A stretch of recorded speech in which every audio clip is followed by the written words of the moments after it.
The battle for number 42 Juniper Lane didn't begin with a formal summons or a legal threat.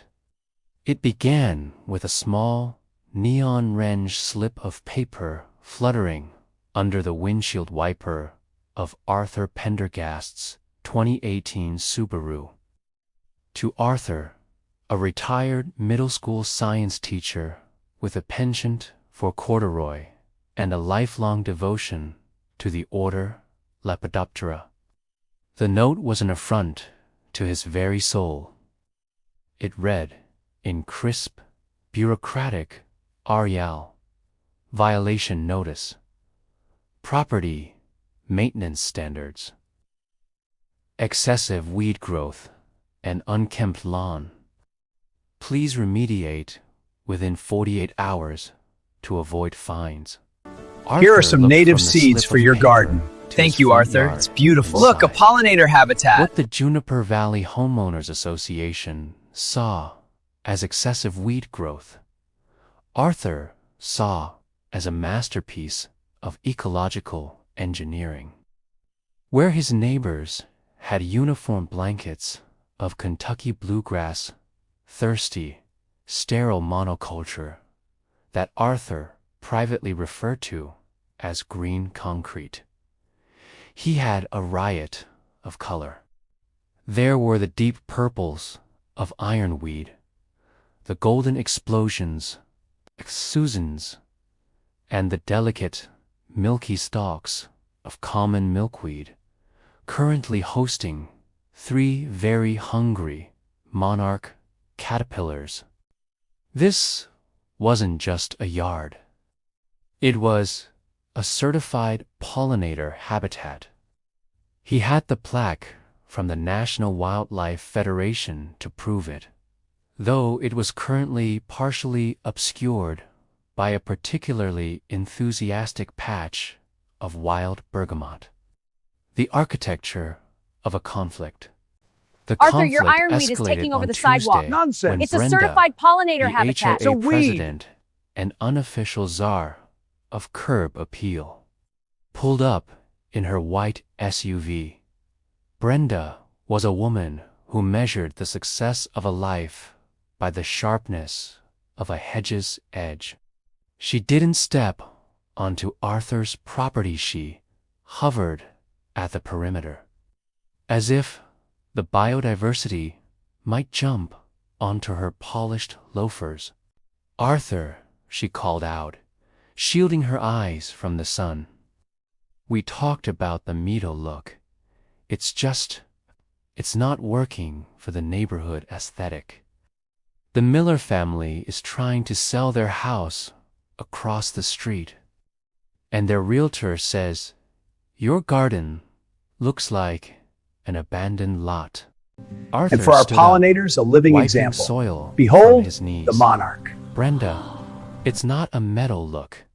It's a functional ecosystem.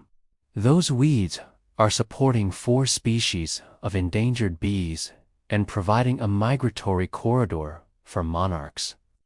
I'm saving the planet 1 square foot at a time. You're lowering property values 1 square foot at a time, Brenda countered. The bylaws state lawns must be kept at a height not exceeding 4 inches. You're whatever those yellow things are. They're nearly 4 feet tall. They're Ratabita piñata, Arthur corrected gently. Gray-headed coneflowers. And the bylaws mention grass. These are forbs and wildflowers. Technically, I'm in total compliance. The silence that followed was heavy with the scent of crushed mint and impending litigation. The midnight guerrilla gardening. Arthur knew he couldn't win on logic alone. The HOA board met on the last Thursday of every month, and he was 3rd on the agenda. To prepare, he didn't reach for a lawnmower. He reached for his research. He spent the next 3 days compiling data on water conservation, the decline of local insect populations, and the legal precedents for natural landscaping in residential zones. But he also knew he needed a visual win. If they wanted manicured, he would give them manicured biodiversity. He spent his evenings edging the wildflower beds with reclaimed brick, creating clean, intentional lines that signaled to the casual observer, this mess is on purpose. He added small, professional-looking signs identifying each plant: Asclepias, Syriaca, Symphiatrum, Noviembre. These flowers are beautiful, Arthur. Thank you. Here, have some native seeds. Thank you so much. You're welcome. By the time the meeting arrived, Arthur wasn't just a homeowner under fire. He was a curator. The showdown at the community center. The community center smelled of stale coffee and floor wax. Brenda sat at the head of a long folding table, flanked by the treasurer and the secretary. When Arthur's name was called, he didn't walk to the podium alone. He brought a digital projector and a small jar. Mr. Pendergast, Brenda began, her voice weary. I have not, Arthur said, clicking his remote. A slide appeared on the wall. A high-resolution photo of a rusty, patched bumble, bee, federally endangered species, clinging to a flower in his yard. Because doing so would constitute the destruction of a federally recognized habitat and, quite frankly, a moral failing. He spent the next 20 minutes weaving a narrative that connected his front yard to the global food supply. He showed them the water bills his was 70% lower than the neighborhood average because he didn't irrigate. He showed them the soil samples, rich with microbial life compared to the chemical-laden dirt of the perfect lawns next door. Then he opened the jar. A single, vibrant Monarch butterfly, which had emerged from its chrysalis just that morning in his kitchen nursery, fluttered out. It circled the room, landing briefly on the treasurer's water bottle before finding an open window. That butterfly is heading to Mexico, Arthur said. It can't make that trip without a place to rest and refuel. My yard is its gas station. Are we really the kind of neighborhood that closes the pumps on a traveler? The verdict, the board deliberated for 45 minutes.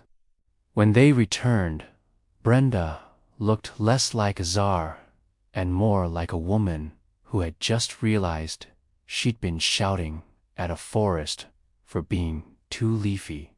We are granting Mr. Pendergast a special ecological exemption, she announced, provided the habitat remains edged, labeled, and does not encroach upon the sidewalk. Furthermore, she paused, looking at the secretary. We will be looking into updating the bylaws to encourage drought-tolerant native landscaping for other residents. Arthur walked back to number 42 in the twilight. His yard didn't look like an abandoned lot anymore. It looked like a victory.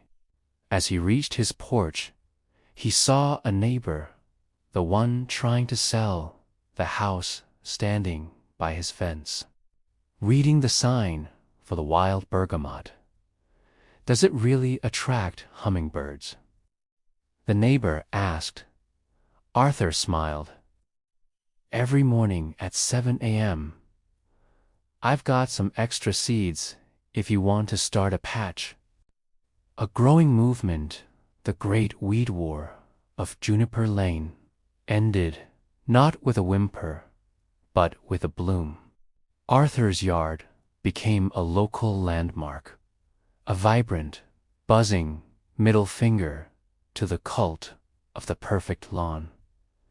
He didn't just save his flowers, he changed the aesthetic of the entire block.